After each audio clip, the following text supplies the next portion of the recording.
gold. I ain't no bitch, I ain't no lame hoe. What? Let's go. Move it on. What? Let's go.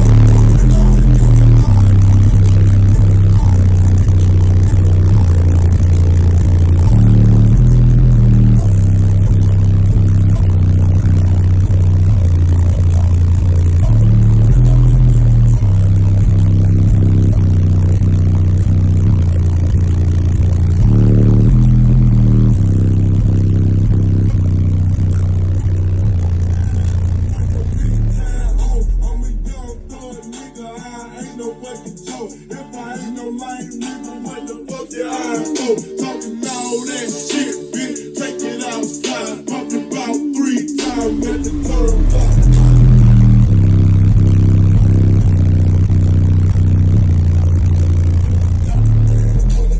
My life, tatted on my neck, so you best respect. We throw a style and be a me. Leaving home, this is where all I